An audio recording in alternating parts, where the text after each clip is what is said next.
Hey guys, welcome to another edition of the Natural Alternative. I want to apologize for not being on for the time that we have not been on, but just want you to know that we have been up to a lot of good things, and you'll hear about them. We've been working on a number of initiatives that are designed to give us the capacity that we need.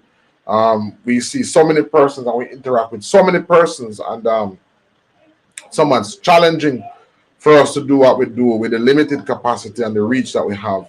So, we have done some activities that will basically improve our service of delivery or range of delivery, as well as a number of opportunities that will improve you as individuals.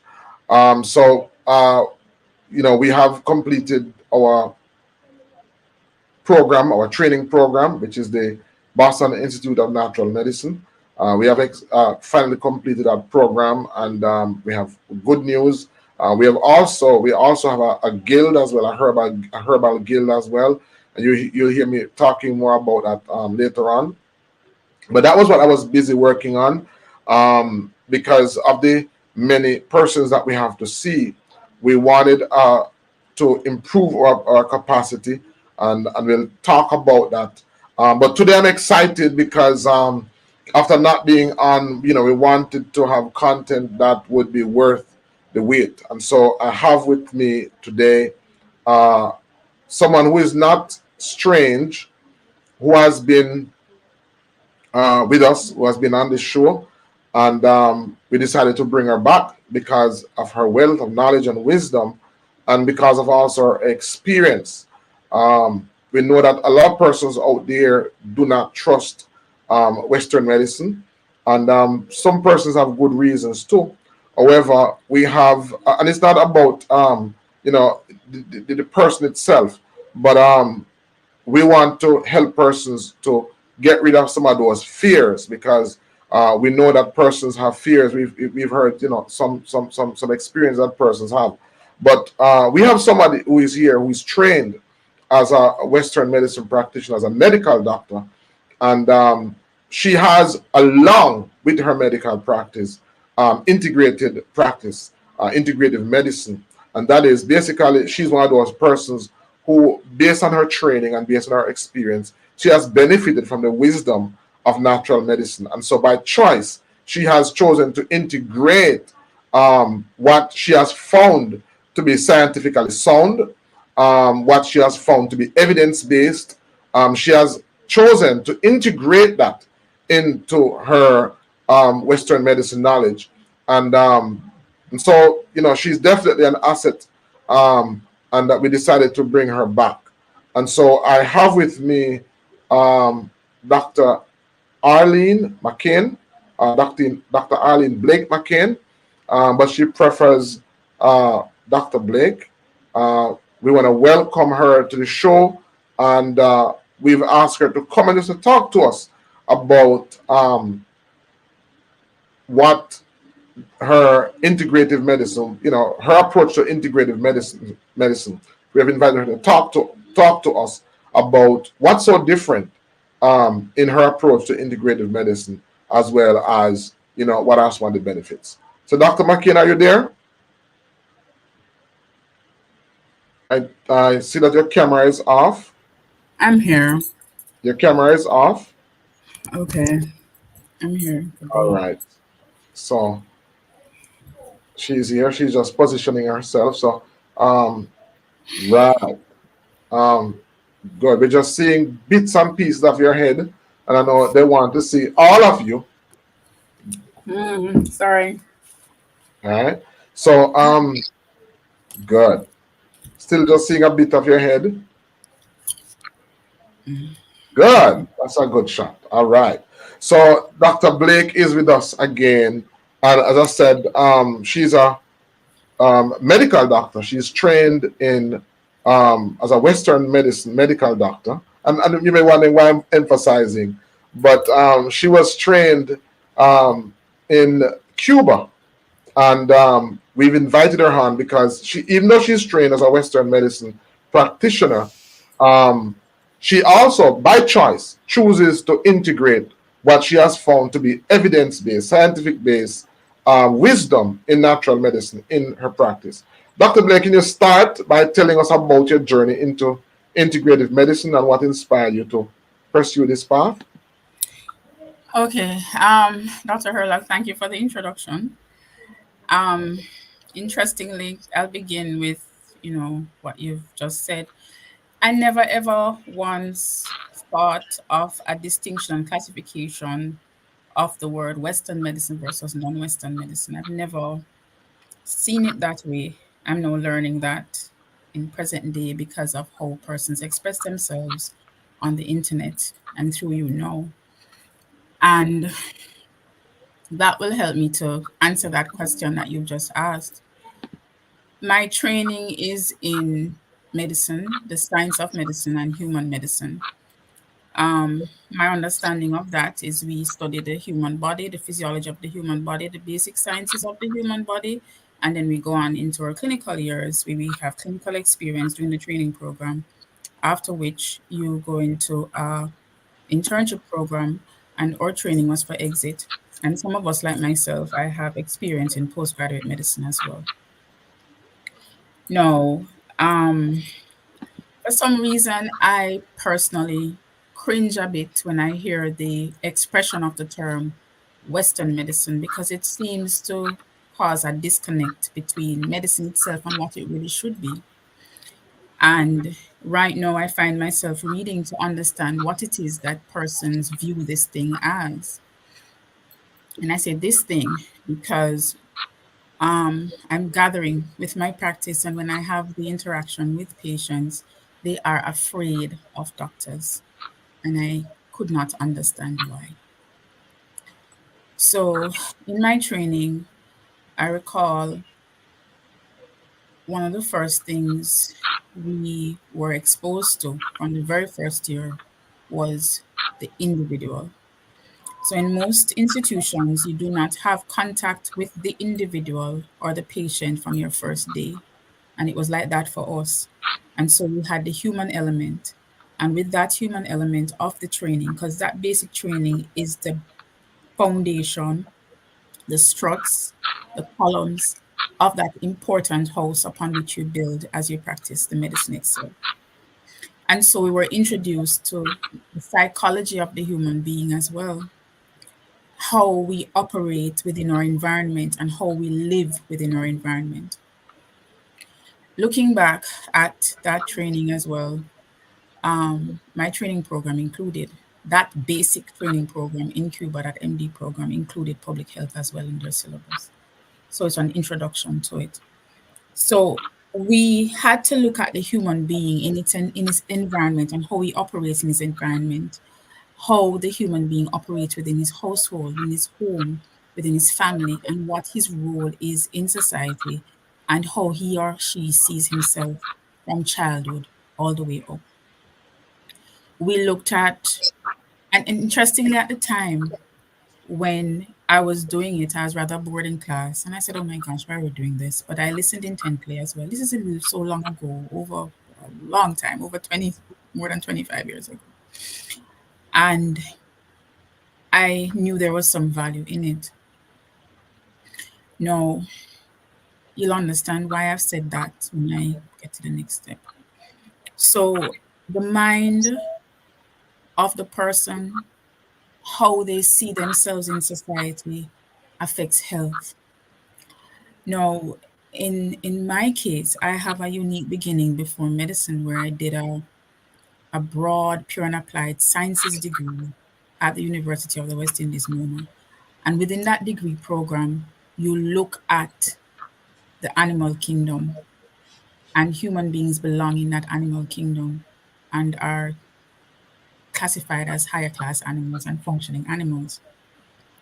So, in studying that degree, where you do the sciences, you look at zoology, you're doing your botany, doing your biochemistry, pharmacology. This is a degree before medicine itself. And so you recognize that the human being exists within an environment and within an ecosystem, which is called the earth. outside of Earth, there are other planets. Now, persons might feel a little bored about, wondering why am I saying these things. I'll create a link from now. Now, the definition for integrative medicine, as defined by a particular group of persons in this half of the world, Mm-hmm. speaks to the looking at the whole human being in the application of the healing process. Right. That is the definition.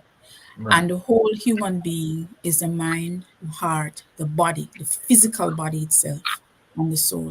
Within mind, we're looking at the emotions and so on. And that is a definition.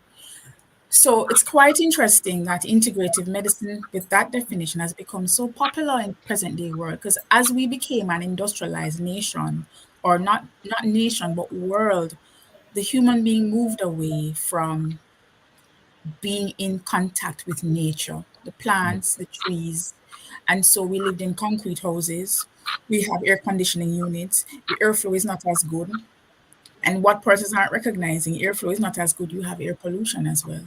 And with air pollution, it affects the lungs. So in healthy people, it's a very slow process. And so you become slow, very slowly. And it's when you get to about 40, 50, most persons say, oh, I'm just getting old. Nothing of the sort. A person in their 60s and 70s can be quite active and quite energetic. No, having said that, how did I get here? So it was my training to begin with that brought me here. And on my return to this part of the world, The because rock. it was, yes, I'm listening. And you coming back to the rock, coming back to Jamaica. Yes, coming back to Jamaica from, because I spent 7 years in that country where, a lot of people don't know about what they built, what they have, and the concept of a system that touches on every aspect of the human being and healthcare system, because we practiced medicine. I said we, medicine, drug therapy, pharmacotherapy, but at the same time, our population was also where the need was, wherever it was necessary. There was psychotherapy. Mhm. They were sent to yoga. They were sent to acupuncture. I remember as a student, the first thing I saw was a lot of people walking on the road, this whole pile of seeds on the air. I'm like, what the heck is that? Seeds. Mm. Seeds. No, the persons are who do, because that's not my area. Chinese medicine, they call it acupuncture. The medicine of the East, the old world, Orient, yes. Oriental medicine. They will know what that is, because when you look at the meridians, because that was a part of my a little bit of the training, not much, just a little bit, just a course, and it was we're But introduced to. but as you talk about that, Dr. McKeon, because it's sad and it's important that I really want you to share that, because we don't get a lot of, so very often we get persons who have been trained in a country where they had to be self-reliant. Yeah. Most doctors in Jamaica and in other parts of the world are trained in a way where they are integrated into the rest of the world. Where Yeah. you are trained in Cuba, their training actually, that training was in a country where they don't get the benefit to have access to outside intervention, and so I'm sure that comes across in your training. So it would have, Mhm. it would have had natural element, as well as Western medicine element. And then the sad thing about it is that, and it's funny because in the society that we live, some schools of thought would want to see that training from Cuba as being primitive, as being less than. But the reality is very different, because these are some of the most highly sought after healthcare professionals anywhere in the world. So there and that has to be some of what goes into that. The fact that they also integrate the wisdom of tradition with science. It's not about, they've not been impacted by the elements that would make medicine more of a business. Their medicine is more so focused on ensuring that their society is healthy. Yeah. It's not based on capitalism. And Yeah. I'm not trying to be politically correct, because That is why the medicine or the persons who are trained in that part of the world, they are so effective because they are trained to produce results in the population, not so much as to promote a particular institution or brand, or they have not been impacted or influenced heavily. Yeah. Did you, was that your experience? All right. I'm listening to you now, and I'll be honest, it's not until recent years that I have come to terms with accepting what you've just said. Um, I had to read a lot. I listened to persons who came from different parts of the world to see me as well. Mm-hmm. Patients in the hospital, some of them, because the key with practicing is And by the way, Doc, I'm talking this because I relate to you and I relate to other doctors, and I realize that your approach to medicine is, let us say, very different from the typical medical doctor out there. It's very different. And let me just say this, guys, because, and not because she's on the show, not because she's here. When you meet Dr. McCain, she's not just looking at you as a biological specimen. She's looking at you as an individual, as a person. And that's very different because she I always said that I can spend too much time with one somebody. Because she's not the type of person who, when you see her, she's quick to see the next person. She is going to give you the attention because she's not treating you as a specimen and who's next. She's treating you as a holistic person, and that's the reason why. So she's one of the few persons that I've had contact with, and that is in no way to say that they are not persons who are trained Mhm. in from in the regular. That doesn't, I'm not saying that in any way, so because I know great medical doctors who have that human element touch and so on. But by talking to her, I Right. realized that So it has if a lot to I do. Yeah, go ahead now.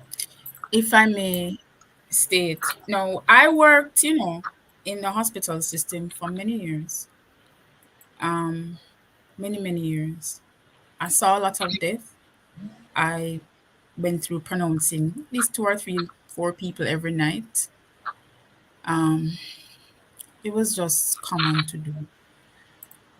Um, it was just very common. People are sick. So the question is, because I came from a system in which my training was external to here, and I am a critical thinker, and I entered medicine actually. Some people enter medicine for different reasons, but my passion in life, it could not just be just to achieve a particular thing. It was actually to make a contribution to humanity itself, and that gives greater joy than anything else. If persons could really understand that there's no amount of money that you can be paid to compensate for the sacrifice that medical doctors give when we work. And I say we work in a hospital. None. And I say it very clearly. And um, patients and people we deal with may think it's too much or too little. There's none. And so a fee set, and that's it. And it's dealt with. But there is a level of care that goes beyond what you see to get that outcome. It's simple to just see someone write something and that's it. But the care, which is to call and to say how you doing today, or to pass by and touch that person, just to touch them, how are you doing today? It makes the world of a difference in the life of a patient. I say this because I've interacted with a lot of patients, and at the time I didn't understand why they responded to me the way they did. This was in my very early years. Now I do. And it's through interrogation. I had to ask questions. I had to talk to people, real people. I said, tell me, what is your experience with? And that is when I gained enlightenment on what I do. No, I was in the system as well. You only had 15 minutes to do what you had to do. You're running up and down all over the hospital. I was in emergency room, ICU, operating theater. I mean, there's no time.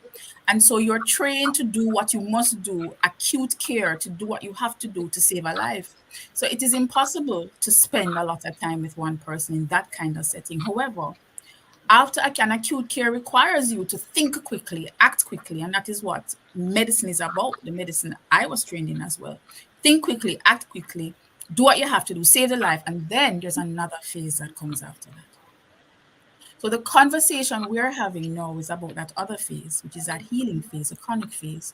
Now that you've gotten over that acute disease process, you're alive. How do we heal the body to prevent it from pop down again? And when I say pop down, I mean real pop. Pop where you can't talk, can't walk, can't help yourself, somebody has to be cleaning you, things like that. How do you prevent it from getting to that stage? And that is where I am now, as I'm in the private sector, Right. family practice kind. That's what it is like. So that is how, from those days when I saw illness, I said, what is it that these people have done that have brought them to this point? I used to ask them, what do you eat? Because I had an interest, you see. And because of the training I had, because of all the reading, I just have an interest in research and so on. We don't have one of the reasons we do not have a research heavy society in our part of the world is because it needs to be funded. It requires a lot of money. Let's face it. We have brilliant scientists in Jamaica as well. We have brilliant doctors here who have a passion for what they do. But what they do needs to be funded, and the funding is not there. And that is the reality of the situation. It has to come from external sources, The right? money, the money, you know, Yes, to do the the, research. the money is, Yes. and you know, and I love how you brought that up, because I wanted to just interject, because you know, I said to persons all the time, a lot of persons come to us, you know, as herbalists, and they will want to badmouth medical doctors, and I said to them, no, you know, certainly not with me. You can maybe do that with somebody else, but I'm not a herbalist who will badmouth them. You know, I said to persons that you have to understand it's about education. You know, when you talk about integrative medicine, for me, what integrative medicine means is integrating modern medicine with ancient medicine. And I make a distinction between both of them, because ancient medicine is more so based on prevention. Right? That's what natural medicine is based on. First of all, it's an excellent medicine for prevention. However, when we talk about diseases, what were the diseases that persons were being prevented from contracting? If you and in the course that we offer, we spend a lot of time looking on not a lot of time. I spent some time looking on diseases back then. So in the 1800s, for example, the diseases that persons had were diseases that were linked to either nutritional deficiencies or they were linked to microorganisms, because in time past persons didn't understand what were microorganisms. In the 1800s, persons and in most cultures, persons associate diseases with spiritual reasons. So it would have been because the gods weren't happy with them, or it would have been because of some you know, something that they weren't doing right. So it would have been rooted more in a spiritual rather than any other thing. And so because it was mostly linked to nutritional deficiencies, some lifestyle disorders, and microorganisms, I call those natural diseases. So for example, in the 1800s, when you look at the doctors, what they were treating back then, most of those diseases were linked um, to tropical diseases, tropical viruses, tropical bacteria, and so there was a limited range. And so, because I call them natural diseases, they could have been cured from herbs. So you have like uh, gastrointestinal disorders, you had infections, you had, that's pretty much the bulk of what constituted diseases. Outside of that, it was nutritional disorders. Now, no, diseases are not so much caused by microorganisms. Yes, to some extent, but most of the disease that we have now is caused by toxins or poisons. So the remedy back then would have been effective for diseases that were common back then. The diseases that we now have, the prevalent diseases that we now have, are mostly rooted in toxins. They are mostly rooted in poisons. And so that is where modern medicine excels, because modern medicine, through research and study, they have been able to come up with solutions that are based on present reasons. So you will find sometimes that ancient remedies are not so effective against modern diseases. And you'll also find that sometimes modern ailments may not work as well as ancient remedies. And that is the reason why the fusion has to take place. And that is, as I say, where you are now, where Western medicine is designed for dealing with a lot of trauma and critical cases. And so I said to persons that if you have certain chronic ailments, going to a herbalist might not be the best option, because you need healing fast. You have certain conditions that need to be arrested. Western medicine is ancient medicine or natural medicine might not be the best alternative. So I think persons need to be honest, including natural healers need to be honest in telling persons when it's time for them to go to their medical doctors. And also medical doctors need to be trained, and there needs to be some amount of, synchronization or some amount of working together, where for long-term recovery, persons can be pointed to these scientific based alternative, and very important scientific based alternative that are proven to be effective. All right. So I just wanted to throw that in there. Right. Right. One of the things you said, though, I will just add a bit to that the disease processes that happen today, modern day, they're classified, you see, non-communicable chronic health diseases. So you have suggested that they're caused by toxins. That's one school of thought. But the non-communicable chronic health diseases, those are diseases that are not caused by infections, microorganisms, and so on. They're chronic Lifestyle. because, right, they're chronic because they're long-standing. And there's a disease because there's dis-ease in the body. But these diseases are really caused by how we have changed as human beings in the environment in which we operate in the ecosystem. So we look at epidemiology in medicine as well. And so disease patterns vary depending on where persons are from, their geographical location, their lifestyle, and so on. Disease patterns will vary. And so a man who is a fisherman on a nice island with clean air, parts per million of pollution is almost nil to none, has nice green trees, fresh fruits, organically grown. I use the word organically because that's what everybody uses now. But as far as I'm concerned, organically grown fruits and vegetables and foods and plant-based sources was what was used long ago, because there wasn't the addition of elements to accelerate the growth of these products. But not only that,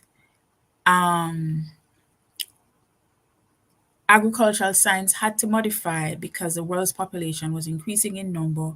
You had pests that would sometimes wipe out your crops.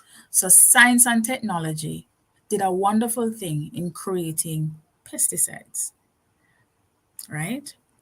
And what these pesticides did was to prevent pests from wiping out the crops so the human population could eat. Unfortunately, I don't believe that. I mean, you hold out. I don't believe in pesticides, and I believe that again because we have not learned to live harmoniously enough with our environment. That's the reason why we had to use pests. Because we have to remember, I think sometimes we as humans believe that we are the only living entity whose life is to be respected.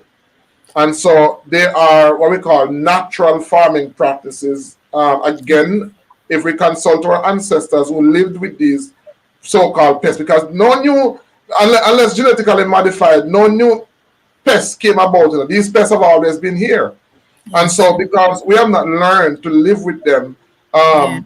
we don't know how to live with them. You're going to an environment where mosquitoes live for millions of years, and you just believe that because you are there, all of a sudden, no mosquito should be alive because of you.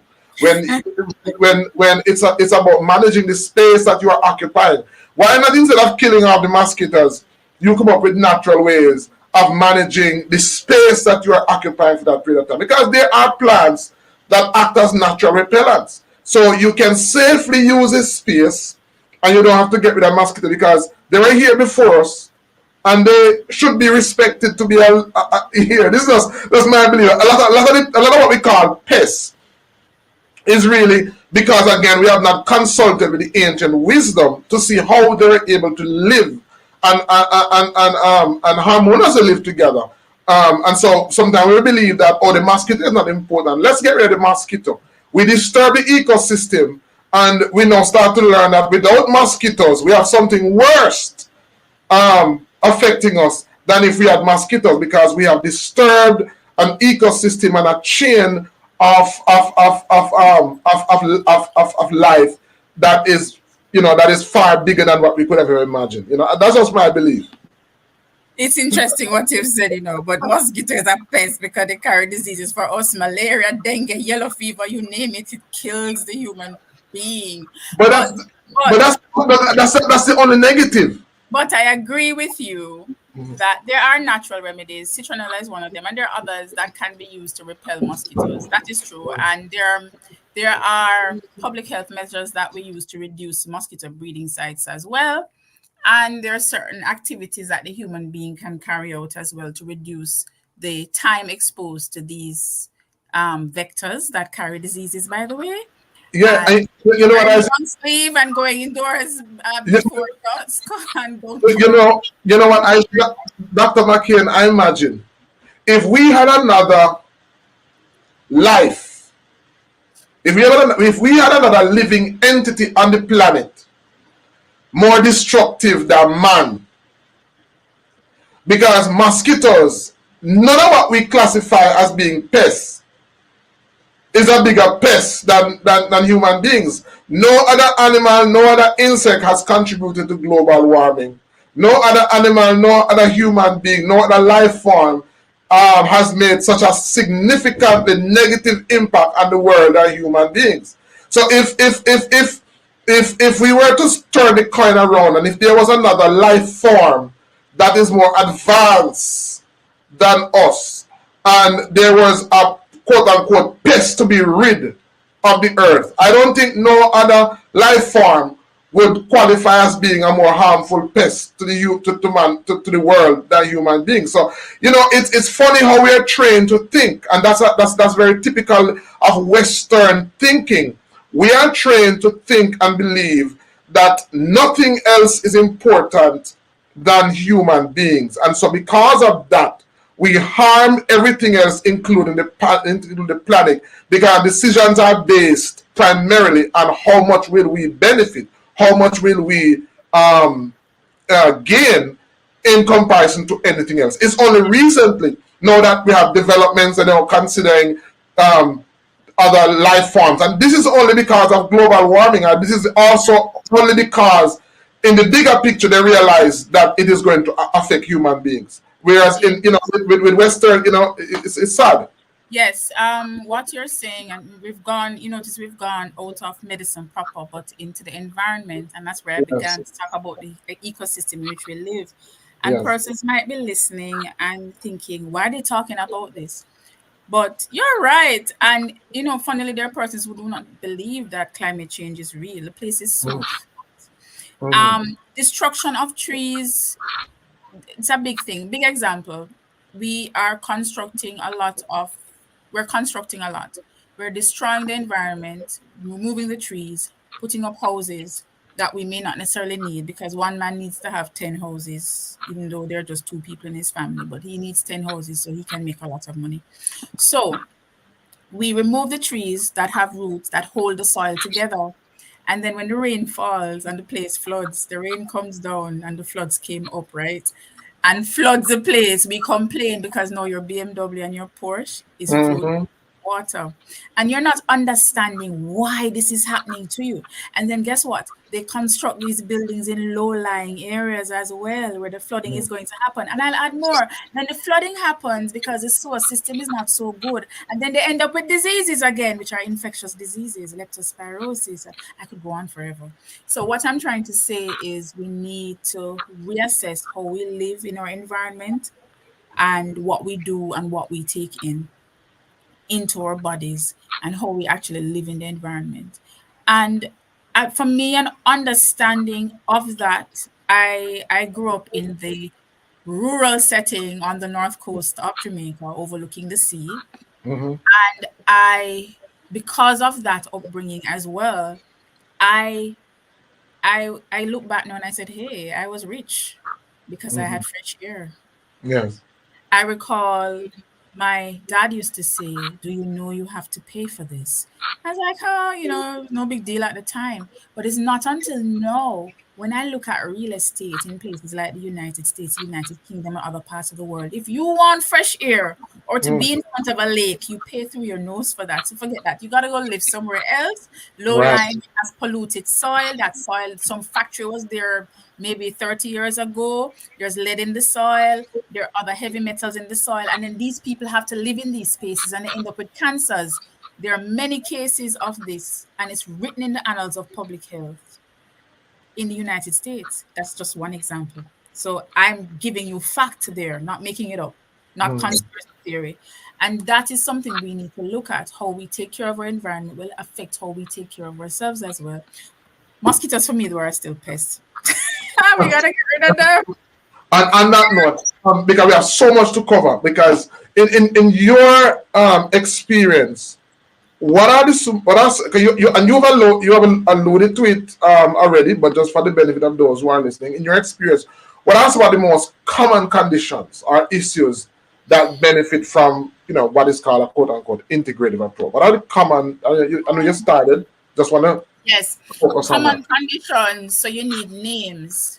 I'll just put a broad heading: chronic diseases, Right, basically. right. And And those would be like some of the lifestyle diseases they that drive are what the people call practice. lifestyle diseases. Yes, Right. lifestyle diseases. Hypertension, diabetes, the most common one we can think of right now. Heart disease as well. Mhm. Um, And it is factually because a lot of times some doctors, some sad, but there are some doctors that say that what you eat has really nothing to do with your physiology. Is this true? That I mean, you'll find that there are some persons with chronic, real chronic ailment, and the doctor will maybe just give them medication, and they say, "Do I need to follow any particular diet?" They say, "No, just take your medication and all will oh, be well." well, the first statement you made, what you eat has nothing to do with your physiology. I beg to differ. Mm, I beg to differ mm, straight. Um, see if I can summarize this. I had to go back and look at the basic science because I had to teach it for 2.5 years to a group of students at a university. So when you look at the physiology of the body, the biochemistry of the body, the histology of the body, the cells, what is inside that makes that small unit of life function? Let's go back. Microorganisms like bacteria, one cell, single cellular organism. So these cells, when they come together, make up an organ. For example, the heart is an organ, your liver is an organ. People know these names now. Your stomach is an organ, your lungs, etc. Now, when the organs, a group of structures become a system, so we call it organ systems. And then these systems together make the body. So we talk about the heart system, which is the cardiovascular system, the lung system, which is the pulmonary system, the gut system, which is a digestive system, the nerve system, which is a nervous system. But all of them are in harmony. They're not living by themselves, hanging out by themselves, you see. And so oftentimes when you use medications, when you treat one thing, there are going to be side effects. That is known, that is given. Everybody knows this, it is written. But why we give these drugs is that they target particular receptor sites, they work, they give results, they give a response. We Mm-hmm. have a known side effect, but the benefit outweighs the risk. Now, we have to do that in acute care. In chronic care, now, after we've gotten you out of that, the, the chronic care part of the treatment, which includes that drug which is going to keep you stable, is food. We don't need to nourish the body, but it's Let your not just food be any food. medicine and your medicine your food. Hippocrates said that, and I mean, everybody who enters medical school hears that all the time. But do they understand what it means? They're thinking, oh, let's eat some Cheetos. Oh, did I use a brand name just now? Let's eat some chips. Sorry about the brand name. Let's eat some chips, or let's Mhm. eat some puffs, or have something in a packet that's highly processed. No, that's not nutritive enough. It is not laden with the zinc, the magnesium, the calcium, the vitamin D, the B1, 2, 3, 4, 5, 6, the proteins, and there are different kinds of protein, 21 essential amino acids. We could go into them. It's just so much. They're not laden with it. And the phytonutrients that you get from a plant-based source as well. And for those people who eat meat and eat fish and things like that, it's different. This kind of let your food be your medicine, let your supplements help you as well, is what helps the body to heal because you're giving your body the building blocks to heal the cell while you're on that drug. So, One. my view is there will come a point where, or there should, let's use that term, you should come a point if the condition a person has as a disease is reversible enough at that time, depending on what is happening to them, they have to be on the drug and they have to be on the food or the supplement, the herb. And then the two together will create homeostasis. Homeostasis means equilibrium. And so you feel better. You're able to walk, you're able to talk, you're able to do things. And as time progresses, you get better. But what persons need to understand about this process and not give up, because many persons start, oh, I'm taking this and it's not helping me. And it never took you a year to get sick. Mhm. It never took you 2 years to get sick. When persons are diagnosed with diabetes, they had the problem from 5 years before or 10 years before in some cases. You had high insulin levels before that sugar went up. It means that your sugar in the blood was high. Your insulin is a hormone which is actually used to get the sugar from in your bloodstream into your cells, right? That insulin was firing from the pancreas for a very long time. And one day the pancreas just popped down and said, I'm done. I ain't producing anymore. And you get Right. diabetes. But Wait, Dr. McLean is on fire. Guys, I don't know if you remember Dr. McKeon for the first show.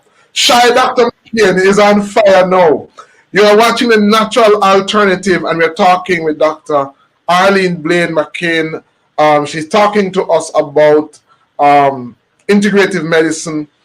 She's a medical doctor, but she practices along with her training integrative or natural therapy. So she's one of those medical doctors who sees the benefit of not only modern medicine but the wisdom of traditional medicine. So she integrate. She has a practice where she integrates that into her practice. Her number is on the screen, and I know we're almost out of time, and we have some questions for her.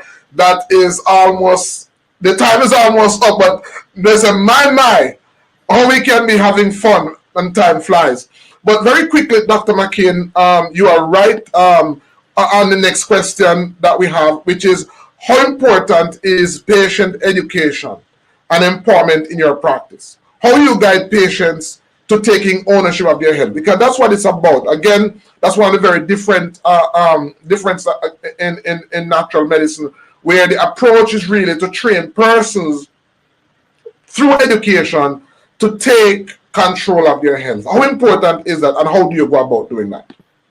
it's very important because after you've seen the physician, after you've seen me, for example, or any other doctor, for example, and we give you a drug, if you don't feel like taking it, it's not going to enter your mouth. So it never enters the body. It's never taken. You get no results. End of story. So it's critical.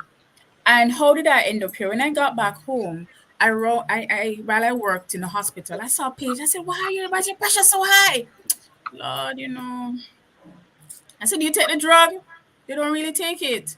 They don't feel like taking it. They don't like it. So I'd ask why. And that's when one of the things I'll mention here as well. Um, when drugs are produced and are studied, they're studied on a population of persons. And you know what part of the world they're studied in, and it's studied based on the percentage. So if 33% are minority, 33% of the persons in that study will just be minority. So that means 3 people, for example, if there are 10 in the study, and the other 7 are of another race. And of that 3 people within minority, you have different races. You have the Indians, the Chinese, and you have the Negroid, Africa, and the Black. So we know that there are, let's say, voids in the knowledge of the science as we know it, if we could expand that population on which the studies are done. And so we need to do studies on those of us who are in this part of the world and in the southern hemisphere, because we eat differently. We're in the tropics. It's a little different from us. The DNA is different as well. The origins are also different. Let's get back on point. So these people never took their medications. And that's when I discovered why they didn't take it. Some of them didn't like the side effects. They didn't like what they were feeling. And one of the things I would say, okay, expect this to happen. I said, why didn't you tell your doctor? They're afraid to communicate. So communication is important. So that's one of the things I recognized in that definition of integrative medicine from the Cleveland Health Clinic, by the way. That's where clevelandhealth.org, I looked at it there. They said, you are in a partnership with the doctor. And that's the difference between integrative medicine and Western. I'm like, where did they get that from? Because that's not the way I was trained. From the get-go, once you have that patient in front of you, it's me, the physician, for example, or the doctor with the patient, and you're talking, how do you feel? What do you want? This is what we're going to do for you. You ask them, how do you feel about what I'm giving you? You communicate. How are you feeling? How is the drug treating you? What is happening? Is the family okay? Is the dog okay? Is the baby okay? You have cockroaches in your house, you have rats. You'll be so surprised that these little things affect human health. Education is a question you asked me about. When the person understands why they're doing what they're doing, they will take it. They will take the medication. If they feel a particular side effect, it's like, they told me about this one. It means that if this is happening to me, no, I need to drink more water. Sometimes it's just that, nothing else. I need to drink more water. Oh, they told me if that is happening to me, like you take your antihypertensive drug, for example, and you feel a little woozy, all that has happened is that the drug, you see, and that's where the pharmacists come in. So that's the other thing I'd mention. Integrative medicine as well, in my definition, includes all the allied healthcare professionals, includes the naturopath for me, includes anybody else that can help the mind, the whole body. I've always been doing this. So I'd always say, okay, we're going to do this. Okay, the pharmacist will tell you this. This is what you need to do at home. Do you have any support? The problem in our culture is funding. Education determines if the person is going to get better. There are so many patients I know, you give them a drug to take, they never finish it. And so they come back with the same disease, and you're wondering, the physician may, what is happening? So we switch the drug, we change it, and they don't talk, they don't say what is happening. 99%, I'll tell you straight, I learned this from I was in my very first year, of the 90% of that diagnosis is what that patient tells you. History and what you do when you touch that body, that physical examination, what you see. The minute somebody enters the room, you can know what's wrong with them, how they walk, how they talk, how they smile, what the skin looks like. But education is important, it empowers the individual. And Right. they have to be guided as to where to look, because on the internet there's so much information where it is, how it is worded can be very misplaced. Because I Yes. read it to understand what my people are seeing, my people meaning my patients. So they come, they said, I said, what you saw? And I look, I said, because I need to understand who the author is. Oftentimes these authors are not trained. Sometimes they're just persons who have a chip on their shoulder. There are some of these people who are paid to write what they write. And there are another group of persons who are paid to skew you in the wrong direction. And that is why you should, as a individual who loves yourself, always seek professional healthcare. Your MD, your medical doctor, and then I will add, because we're talking about this integrative medicine here, you're trained. naturopath, because it's a science, naturopathy by itself is a science. It's a science of the plants. It's a science of what you're looking at. And I'll go back a bit, because I started to mention how I began my journey. Before I did medicine, I did a pure and applied degree, and I studied plants. I started have to go and take up grasshoppers and do statistical reports on grasshoppers. It was a part of the training, because this is what people do today. There's another group of persons that do that, that produce the research that we use to practice in medicine, right? So that's another avenue. We have pharmacologists. That's how you determine an insect contains something that you can use in a drug to help somebody. That's how it begins. That's how you recognize there's climate change. That's how you recognize grasshoppers are dying because they're doing something, pesticides killing this. Simple as that. But education, as I said before, is very, very important for the individual to be empowered, so they know what they're taking into their body, what they need to do. The 15 minutes you spend, or the 10 minutes you may spend with a doctor, is just 15 to 10 minutes. You're going to go back, what, next 3 months or 2 months, 6 months in some cases, and 1 year. So that education, through directing them for me to where to read, sites to look at, who to have a chat with, when to come back, that's important, because we are alone at home. Alone, I use that term. A lot of people live with people, but you're alone in a crowd. Wow. Wow. Look at the text. Look at the messages, Dr. McKay. Look at the message I sent you. But you and guys, I don't know if you can hear the passion in Dr. McKeon's voice, because as I said, she's very passionate when it comes on to the topic of health and the topic of health education. This is something that she's passionate about, and as I said, I love working with her.